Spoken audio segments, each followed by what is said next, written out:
Tidak ada yang sudi menolong saya.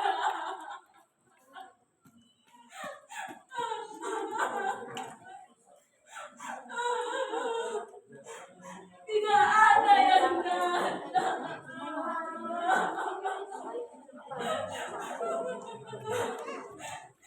Saya dilupakan.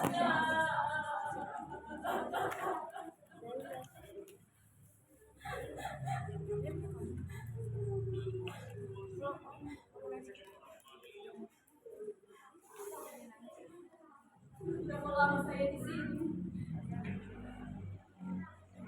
Tidak tahu. Sudah berapa lama saya disiksa macam binatang? Saya juga tidak tahu.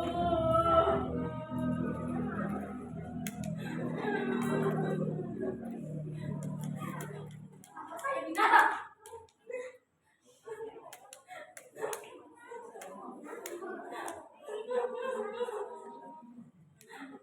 Tempat ini. Tempat ini. Hanya ada satu di dalam berdiri mesin yang jauh di atas sana. Tembok yang tebal. Tidak ada apa-apa di sini. Tidak ada selimut. Yang ada hanya tikar dan bantal. Mustahil. Mustahil saya bisa keluar dari penjara ini.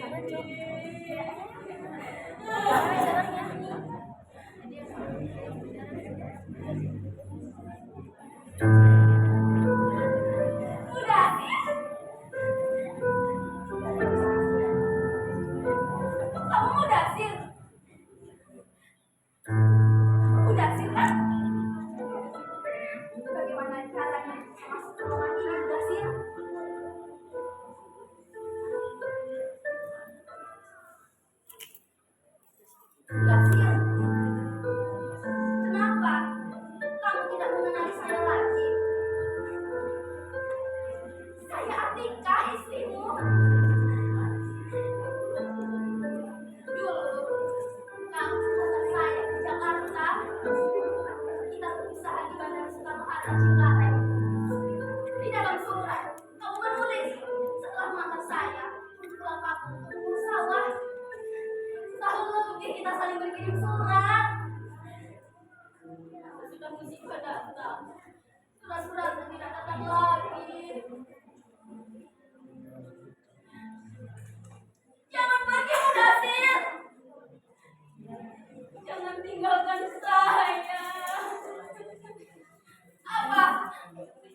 kerja. Kita warga negara Indonesia, bukan warga negara Filipina. Beruntunglah mereka yang berasal dari Filipina. Bahkan presiden mereka pun sangat peduli kepada tenaga kerjanya, bahkan di mancanegara. Kita kalau banyak uang bakal diperas habis sampai tulang sumsum. Tapi kalau ada musibah, pura-pura tidak tahu, diabaikan.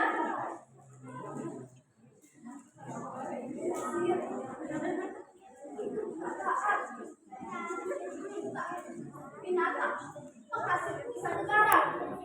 Sebutan pahlawan, hanya slogan, bukan kenyataan. Cuma hayalan para birokrat yang baru duduk di kursi jabatan.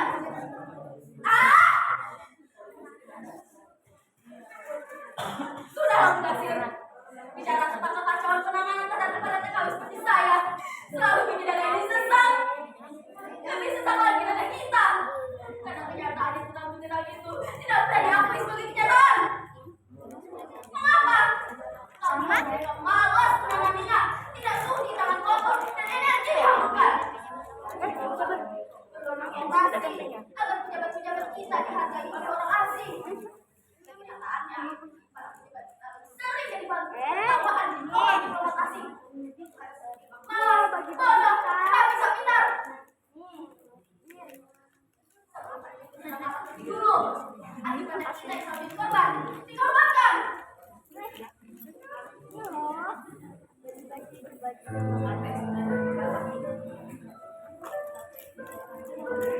Dasir, marilah mendekat agar kita bisa menyatu.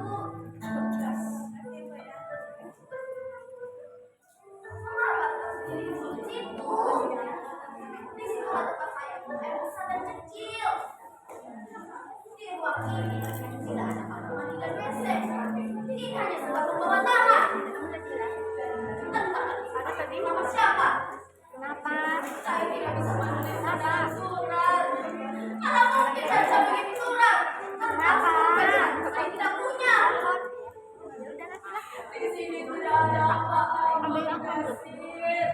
Terang. Kalau siang karena matahari dan malam hasil aku juga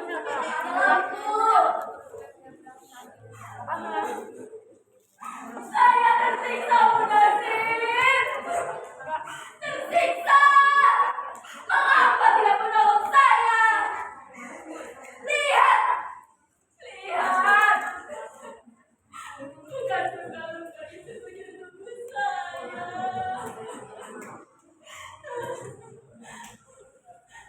Sebelum dijelaskan kembali,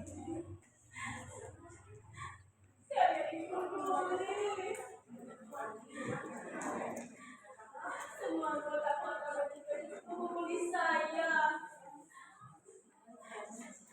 Kepala, pipi, tangan, kaki, paha. Saya ini benar-benar mereka. Saya tak berdaya. Seperti orang saya bawa sana kemari, tak bisa membela diri.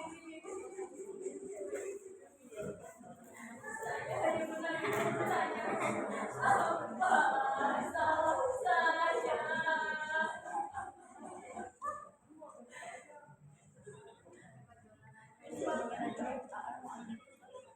Coba dan teriakan.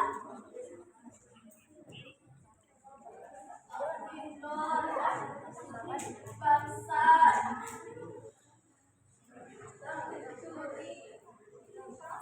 tidak tahu diri, maling, saya maling, saya maling.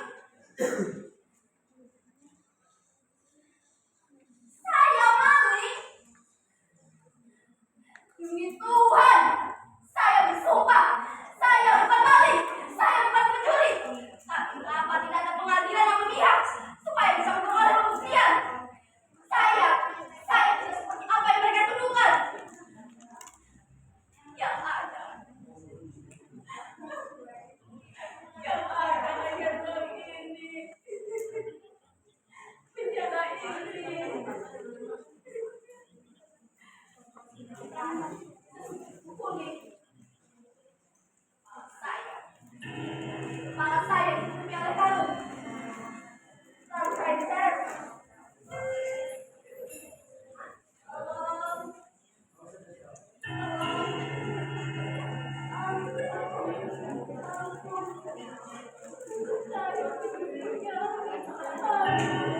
Habis ini apa?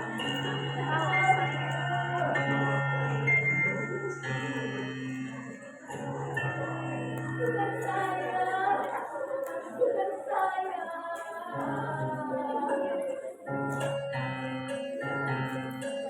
Sebelum pintu dikunci, lalu pintu dibuka, dan ternyata saya sudah dekat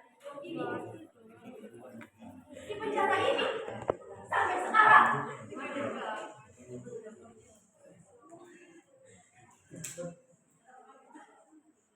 Hah? Apa? Sudah berapa lama saya di sini? Lihat, lihat, lihat! Bekas luka-luka di sekujur tubuh saya sudah mulai memati. Bisa jadi sudah sebulan lebih saya berada di sini. Apa? Bagaimana caranya saya bisa bertahan? Mereka memberi saya makan 1 kali sehari, minum di termos plastik yang bocor. Saya makan minum dengan piring gelas yang kotor. Udah sih, kamu tidak bisa membayangkan pengakuan apa yang sudah saya terima selama ini.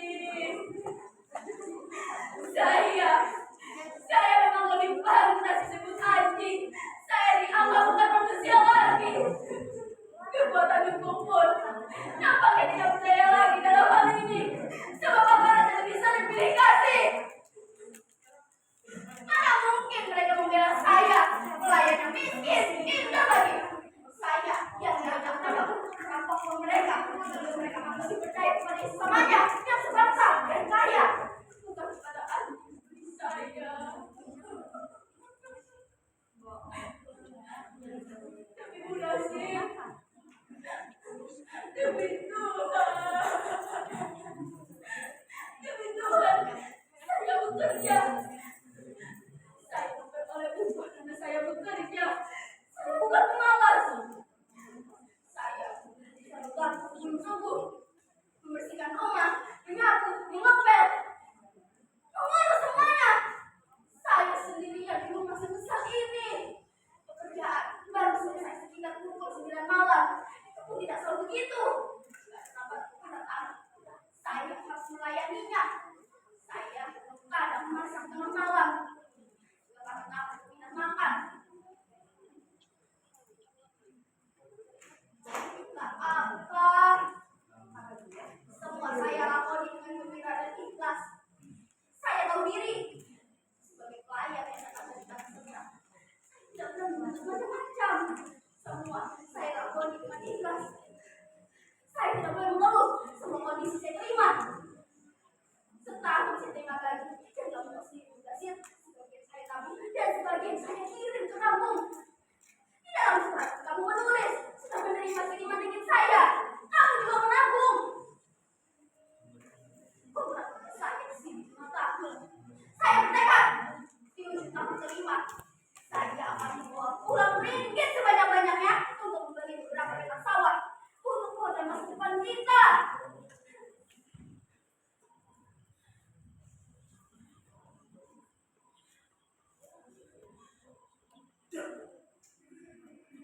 Pada bulan 13, majikan kaki saya mendatangi kamar saya.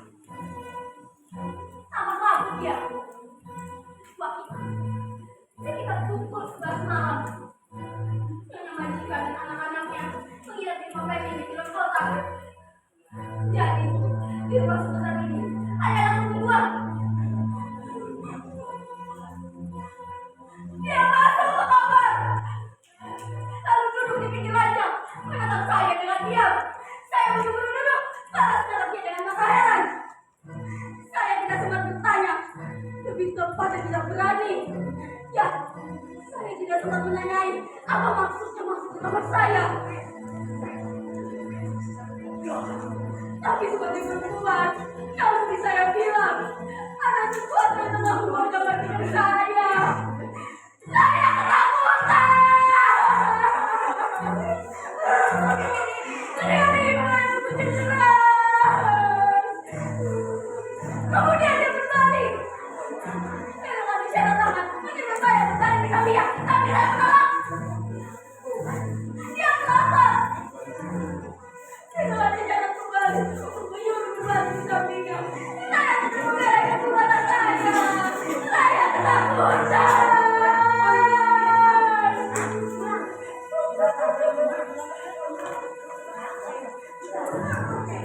Dia bangkit. Tidak tatapnya.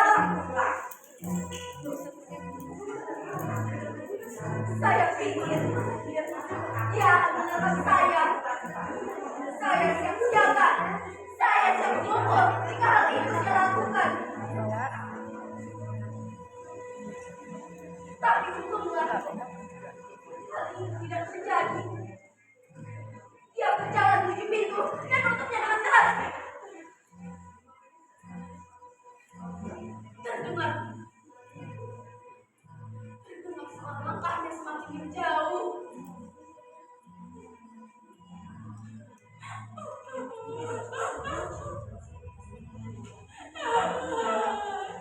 Saya mendapat celaka.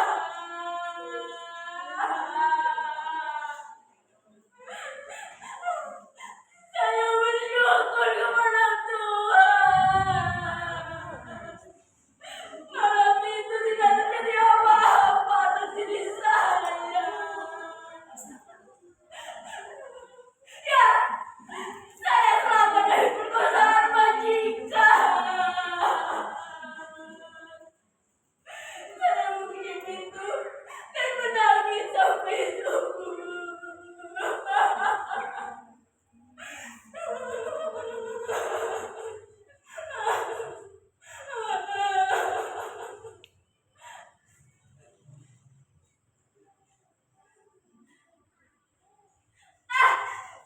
Mudasir!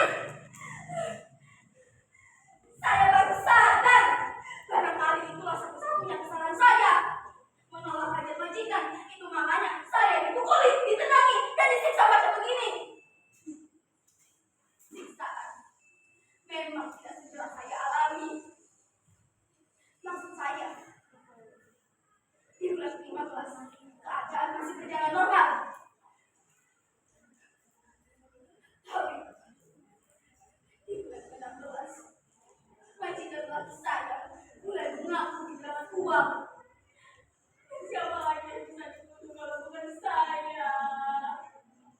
Pelayan yang miskin, indol, setara anjing. Pukulan-pukulan dan tamparan bukan saya terima dari dunia majikan. Kadang dari anak lagi mereka. Diam saja. Tentu saya tidak sudi mengaku sebagai pencuri. Jelas, saya bukan maling. Saya rajin sembahyang.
memang sangat tidak jelas konsepnya. Tapi kenyataan, penyiksaan ini jelas-jelas bukan impian. Tapi saya mengalaminya. Ada apa sesungguhnya dengan bangsa ini? Ada apa sesungguhnya dengan mereka? Dulu, mereka sangat menghormati dan banyak belajar dari kita. Dalam tempo pendek, mereka menjadi bangsa yang kaya raya. Dan lucunya, uangnya justru mengalir dari Indonesia. Dengan nekat, mereka mulai mencuri berbagai jenis kesenian, flora dan fauna milik kita. Semuanya. Mentalitas soal payagan itu membuat mereka merasa bisa membeli apa saja dan merasa berhak untuk menyiksa siapa saja. Mereka mengibaratkan diri sebagai penguasa Romawi dan merasa berhak untuk menyiksa atau membunuh semua budaknya itu.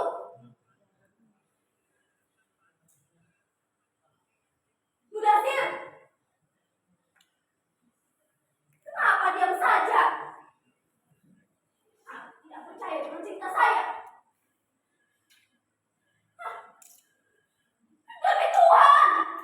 Demi Tuhan, saya bersumpah masih suci. Tidak ada lelaki lain yang berani menyentuh kehormatan saya. Lelaki satu-satunya bagi saya adalah kamu. Kamu, Mudasir. Saya suci demi Sinta. Janganlah kamu menjadi Rama yang meragukan kesucian Sinta. Saya akan tetap pertahankan kesucian itu, meski saya harus rela berkorban nyawa sekalipun.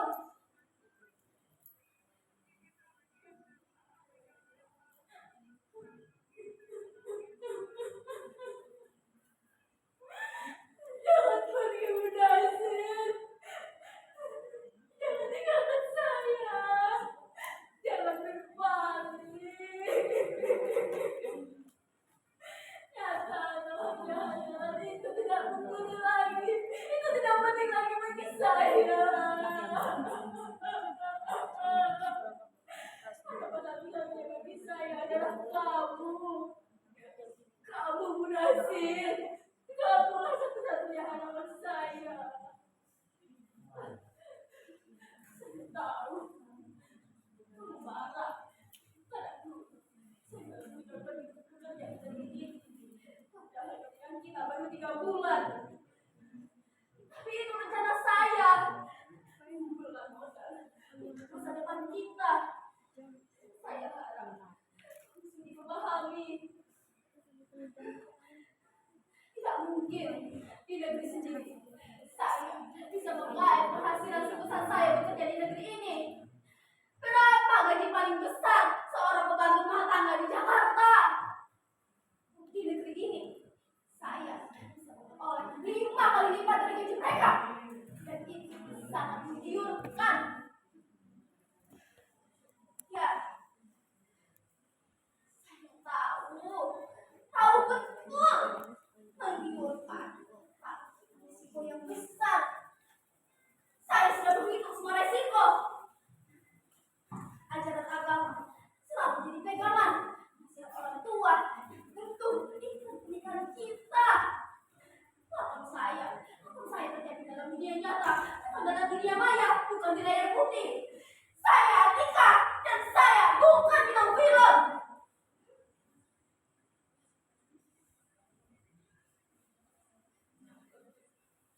Mudasir, bagaimana kau dapat? Mereka sehat-sehat.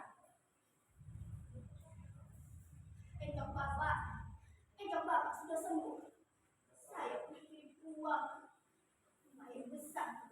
Bapak seperti itu dokter dengan uang itu. Membeli obat yang asli. Obat yang jenis rokok.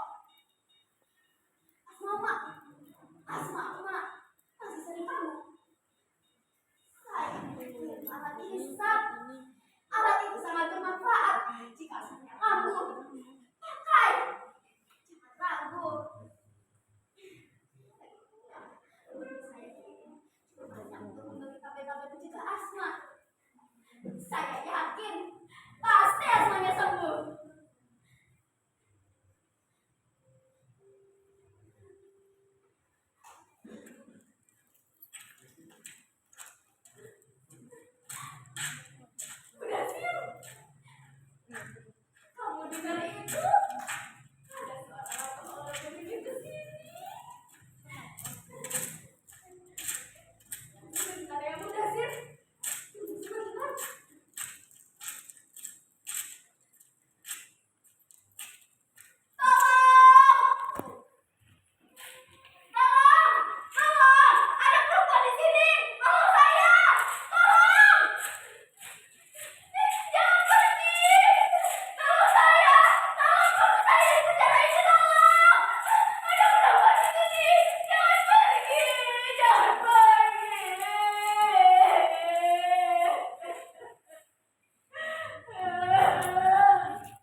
Lanjutkan video ya kak. Mama kasih enggak tadi. Sabar. Ayo. Ini bawa. Bawa yang ada isi.